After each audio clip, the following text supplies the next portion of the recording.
choose our socks for success in all endeavors. Fortunes rises from the heel, and good luck for life. Good morning. Today is Thursday, January 16, 2025. Today in history, 116 years ago, Shackleton's expedition determined the South Magnetic Pole's location, near the geographic South Pole. Its position shifts over time. As one of Earth's magnetic poles, it protects the atmosphere from solar wind. Welcome to today's Ching Chow Morning News. Let's start with political updates.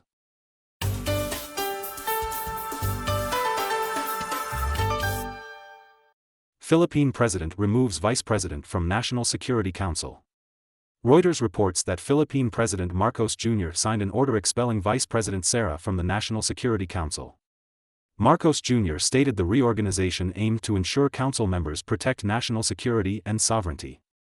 Presidential Secretary Bisamin said the vice president was deemed incompatible with the council's responsibilities. Relations between Marcos Jr. and Sara deteriorated after they took office. Sara faces possible impeachment on accusations of corruption, incompetence, and self-enrichment, which she denies. She later claimed her threat to a hitman targeting Marcos, the First Lady, and the Speaker of the House was taken out of context. South Korea's presidential security chief under investigation.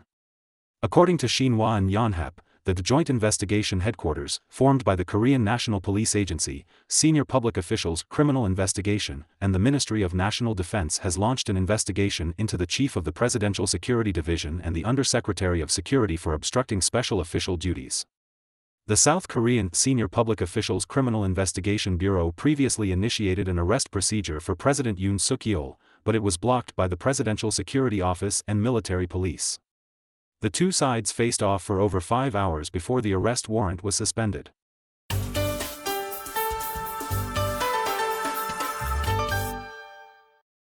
Israel and Hamas resume Gaza ceasefire talks.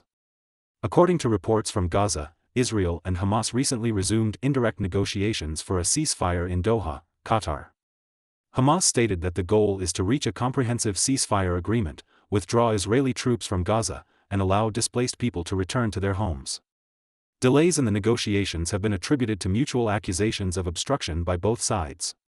Since the conflict began between Israel and Hamas in October 2023, it has led to the displacement of nearly 2.3 million people in Gaza, exacerbating a severe humanitarian crisis. The International Organization for Migration reported that harsh winter conditions are causing significant hardship, with babies and vulnerable people freezing to death. Approximately 945,000 individuals urgently need assistance to survive the cold.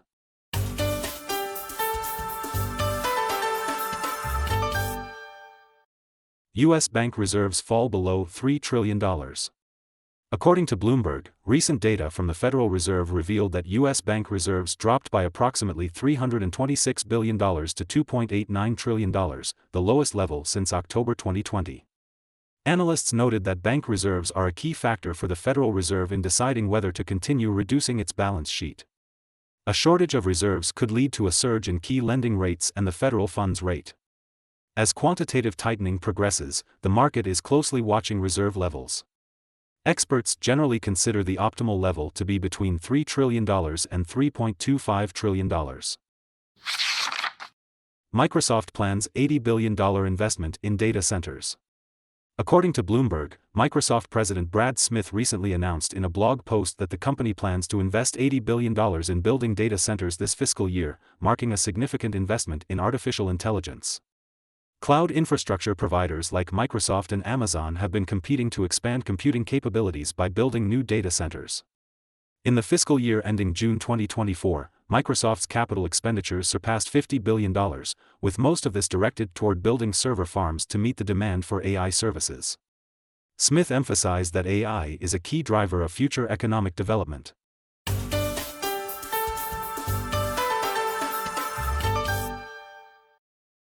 U.S. reports first human death from bird flu. According to Reuters and Xinhua, the United States recently reported its first death from human infection with the H5N1 highly pathogenic avian influenza virus. The Louisiana Department of Health stated that the unnamed patient, over 65 years old with underlying health conditions, had been exposed to poultry and wild birds in private backyards. The patient was hospitalized on December 18. The U.S. Centers for Disease Control and Prevention reported nearly 70 human infections of avian influenza since April 2024, mostly among farm workers due to exposure to infected poultry and dairy herds.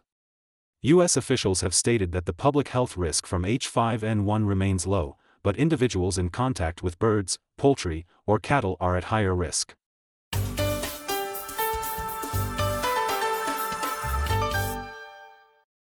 North Korea plans to resume Pyongyang International Marathon. Yonhap News Agency reported that the sports website, North Korea Sports, operated by the North Korean Sports Ministry, recently posted the registration announcement for the 31st Pyongyang International Marathon, signaling North Korea's return to hosting international marathons. The announcement stated that North Korea would invite one male and one female professional athlete from each country, covering their round-trip airfares and accommodation costs.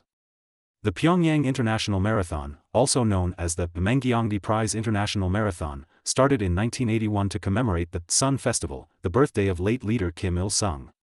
Due to the COVID-19 pandemic, North Korea has been unable to hold the event since 2020. According to Chihua Daily, the main natural rubber futures contract RU2505 recently closed down 4.86% at 16,840 yuan per ton. That's all for today's Qingchao Morning News. Thanks for watching. Join us at the same time tomorrow.